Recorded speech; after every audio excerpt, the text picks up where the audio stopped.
Meme coin Love Hate and Use CEO Carl Dawkins, Instagram is enabling scammers. Love Hate and Use CEO Carl Dawkins, a well-known crypto personality, is outraged that social media giant Instagram won't give him a verification blue tick, and as a result hundreds of people are being scammed. Instagram is owned by Meta, the parent company of Facebook. Both social media platforms have a strict policy governing the adverts they will run from crypto companies, but are much less vigilant, it seems, when it comes to protecting their users from fraudsters. Dawkins, who is an advisor to the UK Crypto and Digital Assets All-Party Parliamentary Group, is not requesting a blue tick for his own self-aggrandizement. All he wants to do is protect people from scammers and, of course, to protect his own good name. Although the Love Hate and Use CEO has a modest 1,212 followers on his @CarlDawkins Instagram account, he has nearly 10,000 on Twitter @CarlDawkins, where he has a legacy blue tick. He freely admits to having been the victim of scammers in his various roles as a crypto executive. Before he took on the role of CEO of Love Hate and You, he was the head of growth at another crypto project, Tamadoge. Unfortunately, it is par for the course in the crypto industry to have to deal with scammers, but the task is made harder still when met by indifference from huge platforms such as Instagram, with 2.35 billion monthly users. Dawkins presents Instagram with 140 documented cases of fraud. And it is not as if Dawkins hasn't provided enough damning evidence to justify his concerns and request for account verification. In fact, he has forwarded documentary evidence of 140 instances of theft perpetrated by fraudsters impersonating him on the social media platform. Maybe Instagram thinks Carl Dawkins is beneath their public figure threshold that warrants a blue tick because he is not famous enough. But Dawkins has a public persona dating back to 2006, numerous TV appearances, and has worked in prominent positions with the likes of legendary rock bands Metallica and Guns N' Roses, so it's not that he's just some random crypto guy. None of this is enough for Instagram. Even when hacktivist group Anonymous tip Love Hate and You memo to Instagram, Carl is the CEO as a coin that could emulate the achievements of Shiba Inu, a top cryptocurrency, it still did nothing. Anonymous posted to its 11.8 million followers on Facebook. Did you know?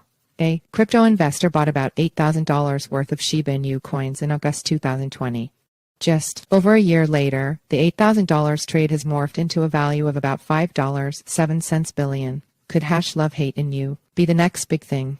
None of that seems to impress Instagram, though, and neither does the thousands of dollars being lost by the victims of the scammers. 3 times Dawkins asks for blue tick to fight impersonators. Instagram computer says no.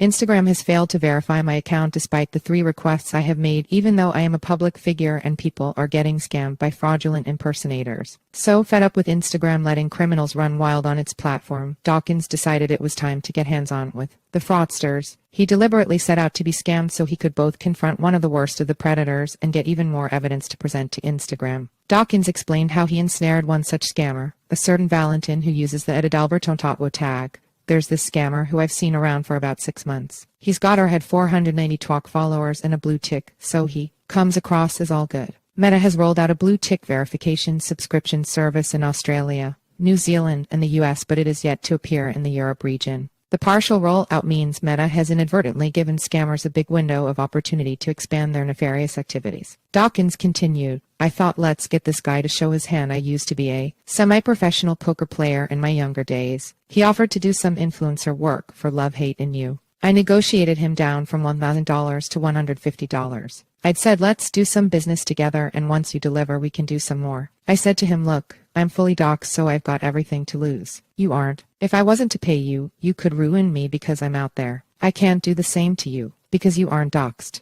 Last payment trick is straight out of scammer's favorite playbook. He took the deal, but no work was done. Then 2 days later, he gets back to me in classic scammer playbook fashion by saying let's finish with the last payment. For a second I had thought maybe this guy isn't a scammer, but nope, he definitely was. I called him out online, says Dawkins. Shortly thereafter he deleted his Instagram account, his Twitter, and his email. Instagram verifies a scammer who ends up scamming me. Dawkins is furious. What we have here is a situation where Instagram won't verify me, and as a direct result people are getting scammed, and yet they can verify a scammer who ends up scamming me. There has been a lot of criticism of crypto for lax security and the subpar business practices, and rightly so, says Dawkins. As the CEO of a project that has just raised contributions from token buyers totaling $10 million, people rightly want to be sure their funds are safe. Platforms like Instagram that have the resources to stamp out the fraudsters by responding in a timely fashion when fraud and fraudsters are brought to their attention are in practice enabling the scammers, claims Dawkins. Dawkins slams Instagram.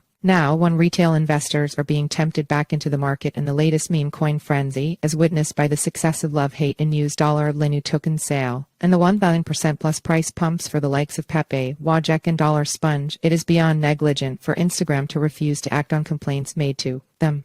Finally, surprise, surprise, the scammer Adalberto Totwo, who deleted his Instagram account, is back on the platform with a blue tick, this time with 485 followers. Love, Hate, and Use press team has reached out to Instagram at press@fb.com but is yet to receive a reply.